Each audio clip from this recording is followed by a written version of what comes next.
Assalamualaikum Mamang-Mamang, kembali lagi di Mamang Thomas Channel. Di video kali ini Mamang Thomas akan menyampaikan sebuah ada salah satu konflik ya perpolitikan yang terjadi di Jawa Barat. Tapi Mamang Thomas tidak akan memperkeruh suasana ya, karena biarkanlah para anggota eksekutif dan legislatif itu untuk menyelesaikan masalahnya sendiri. Tapi yang akan Mamang Thomas kali ini sampaikan adalah kenapa mereka itu bisa ada kontra atau ada misinteraksi ya antara DPRD Jabar dan juga Gubernur Kang Deddy Mulyadi. Dan juga di video kali ini Mamang akan membahas apa sih DPRD, apa itu gubernur gitu ya. Oke, lanjut kita simak videonya sampai tuntas ya. Tapi karena Mamang tahu sedikit yang nonton, tapi nggak apa-apa, biarkan. Yuk kita mulai videonya. Oke, tanpa opening, di sini Mamang Thomas akan kasih paham atau akan belajar bersama tentang pemerintahan yang ada di Indonesia. Dalam pemerintahan demokrasi ya, dikenal ada 3 pembagian kekuasaan, yakni adalah eksekutif, legislatif, dan juga yudikatif. Nah, di pemerintahan itu, apa itu legislatif? Legislatif itu secara garis besarnya adalah yang membuat dan merancang aturan dan juga mengawasi aturan. Apa anggota dari legislatif? Ada legislatif tingkat nasional yaitu DPR RI, legislatif tingkat daerah DPRD, legislatif bahkan sampai legislatif tingkat desa. Memang tahu ada anggota DPR desa atau Dewan Perwakilan Rakyat Desa, ada itu ya. Tapi nggak tahu di desa Mamang-Mamang atau di kelurahan Mamang-Mamang ada nggak.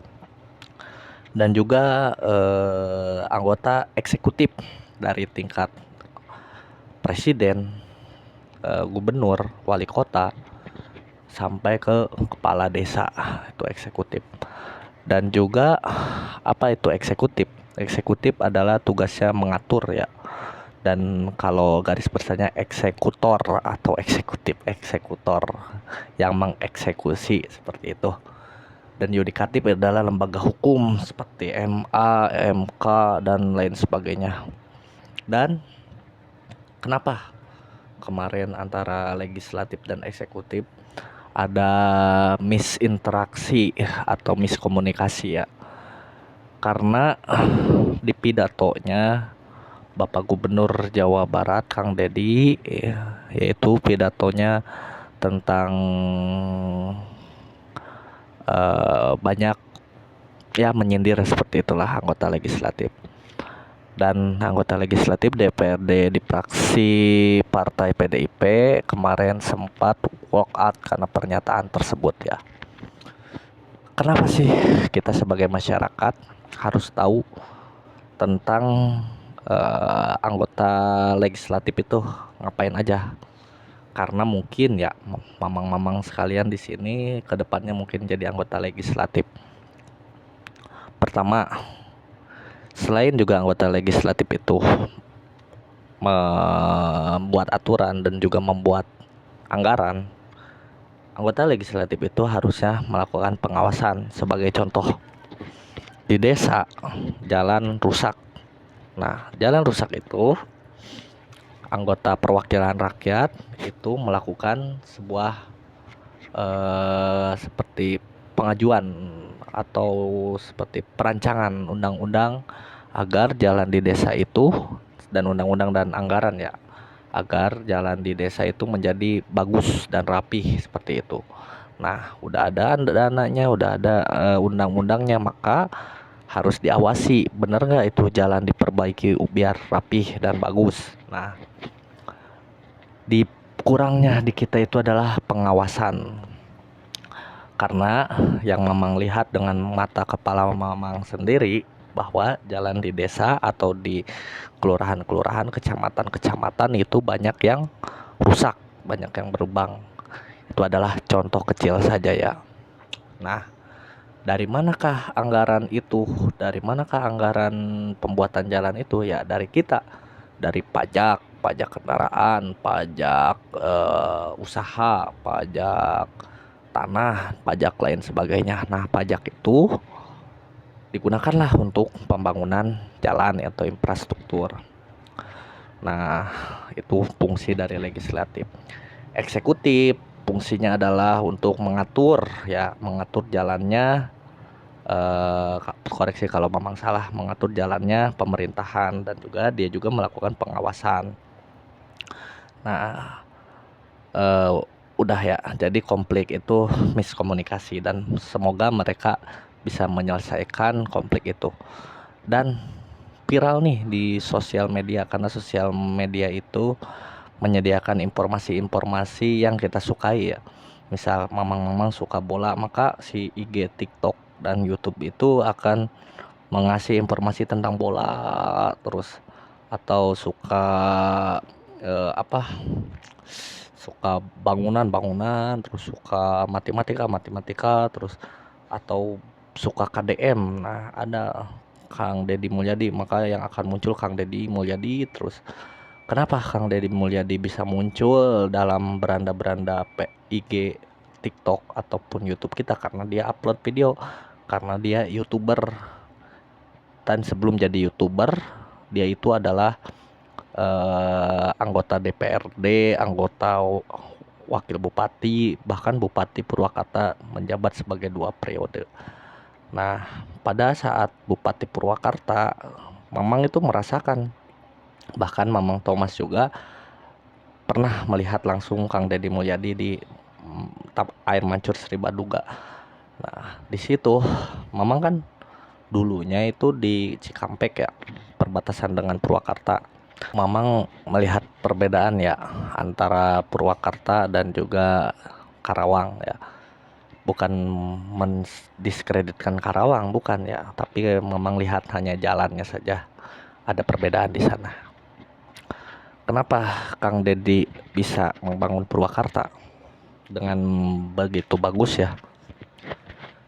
Karena waktu dulu Mamang rasakan kepemimpinannya itu difokuskan emang kepada anggaran ya, efisiensi seperti itu, efisiensi. Dan misal gini,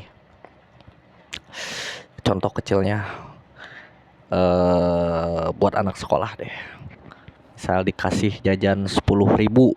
Nah, 10.000 itu yang biasa dijajankan, tapi sama mamang-mamang sekalian dibelikan sebuah investasi atau ditabungkan untuk membeli sepeda. Nah, contoh kecilnya seperti itu. Ada anggaran-anggaran yang harusnya untuk A direlokasikan untuk jalan. Maka kepentingan dari Purwakarta dulu mungkin jalan atau pembangunan sekolah atau kesehatan. Maka Purwakarta dijabat oleh Kang Deddy, menurut Mamang Thomas itu memiliki sebuah nilai atau kemajuan dari segi infrastruktur dan juga segi identitas dari daerah Purwakarta. Dan Mamang juga ingat waktu dulu, waktu ada museum air mancur Sri Baduga itu, Mamang juga di luar logika gitu, itu gimana cara anggarannya untuk membangun air mancur Sri Baduga, tapi itu pasti dari efisiensi. Nah, sekarang apa yang harus kita lakukan sebagai masyarakat?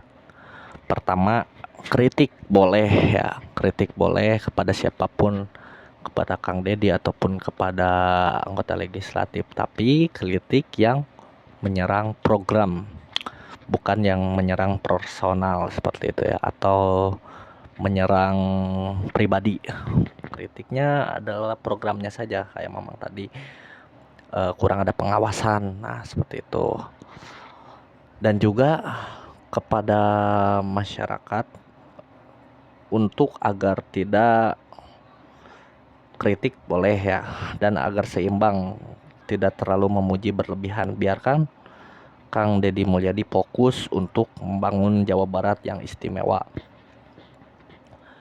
Dan juga jangan apa ya, jangan yang namanya kita itu berharap kepada orang lain ya, nantinya akan mengecewakan. Meskipun kinerja Kang Deddy luar biasa bagus yang menurut Mamang, tapi tetap kalau bisa kita itu harus berusaha seperti meneruskan apa yang dicita-citakan, apa visi dan misi dari Kang Deddy Mulyadi. Nah, meneruskan, dan kita juga harus ada penerus. Misal 10 tahun ke depan, kan ini baru menjabat 5 tahun satu periode. Nanti gimana, nanti apakah akan 2 periode apa lanjut ke jabatan yang lebih tinggi, gimana nanti ya Mamang juga nggak tahu. Tapi harus ada penerus yang satu visi dengan Kang Deddy Mulyadi, karena masa depan itu di tangan kita Mamang. Jangan sampai kinerja yang bagus ini setelah Kang Deddy Mulyadi tidak menjabat lagi, jangan sampai ya daerah Jawa Barat menjadi berantakan lagi karena tidak dipimpin oleh pemimpin yang lebih baik dari Kang Deddy Mulyadi. Maka dari itu, mulai dari sekarang sampai 5 tahun atau 10 tahun ke depan, mari kita belajar bagaimana caranya untuk bisa lebih baik dari Kang Deddy Mulyadi. Videonya sudah ada, 1 hari 2 video dia upload, tinggal kita pelajari saja dan juga kita perbaiki apa yang kurang. Oke, segitu saja dari Mamang Thomas. Semoga bermanfaat. Assalamualaikum warahmatullahi wabarakatuh.